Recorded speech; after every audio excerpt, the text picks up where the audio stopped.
നമസ്കാരം, എല്ലാ സുഹൃത്തുക്കൾക്കും അരുൺ ടെക്സ്റ്റയുടെ പുതിയൊരു ഇൻഫർമേഷൻ വീഡിയോയിലേക്ക് ഏവർക്കും സ്വാഗതം. ഇന്ന് ഞാൻ നിങ്ങളുമായി ഷെയർ ചെയ്യാൻ പോകുന്നത് കേരള പബ്ലിക് സർവീസ് കമ്മീഷൻ്റെ ഈ ആഴ്ചത്തെ കമ്മീഷൻ തീരുമാനങ്ങളെക്കുറിച്ചാണ് ഇന്ന് ഞാൻ നിങ്ങളുമായിട്ട് ഷെയർ ചെയ്യാൻ പോകുന്നത്. ഈ ഒരു ഇൻഫർമേഷൻ നിങ്ങൾക്ക് ഏവർക്കും ഉപകാരപ്രദമാക്കുകയാണ് നിങ്ങളുടെ സുഹൃത്തുക്കളിലേക്ക് ഒന്ന് ഷെയർ ചെയ്യുക. അതുപോലെ തന്നെ നിങ്ങൾ ആദ്യമായിട്ടാണ് ഈ ചാനൽ കാണുന്നത്, ചാനൽ ഒന്ന് ദയവേത് സപ്പോർട്ട് ചെയ്യുക. തൊട്ടടുത്ത് ബെൽ ബട്ടൺ ഒന്ന് എനേബിൾ ചെയ്യുകയാണെങ്കിൽ ഞാനിടുന്ന PSC റിലേറ്റഡ് ആയിട്ടുള്ള എല്ലാ ഇൻഫർമേഷൻസും നിങ്ങൾക്ക് ഏകദേശം നോട്ടിഫിക്കേഷനായി ലഭിക്കുന്നതാണ്. അപ്പോൾ ഒട്ടും സമയങ്ങളതിൽ നമുക്ക് നേരെ വീഡിയോയിലോട്ട് പോകാം.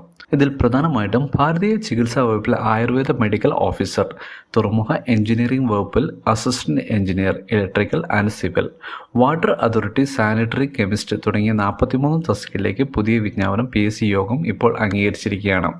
ജൂലൈ 15 ഗസറ്റിലാണ് ഇത് പ്രസിദ്ധീകരിക്കുന്നത്. അതിനുശേഷം ഓൺലൈൻ മുഖേനയാണ് അപേക്ഷ സമർപ്പിക്കേണ്ടത്. ഓഗസ്റ്റ് 16 വരെ അപേക്ഷ സമർപ്പിക്കാൻ സമയം നൽകും എന്നാണ് ഇപ്പോൾ PSC ഇപ്പോൾ അറിയിച്ചിരിക്കുന്നത്.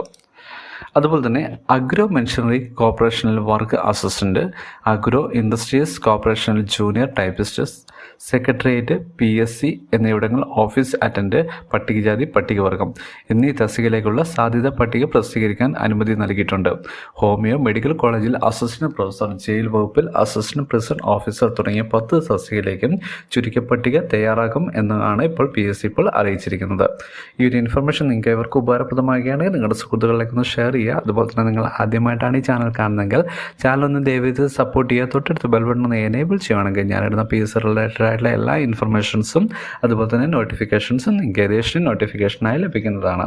അപ്പോൾ അടുത്തൊരു ദിവസം പുതിയൊരു ഇൻഫർമേഷനുമായി കാണുന്നവരെ നന്ദി, നമസ്കാരം.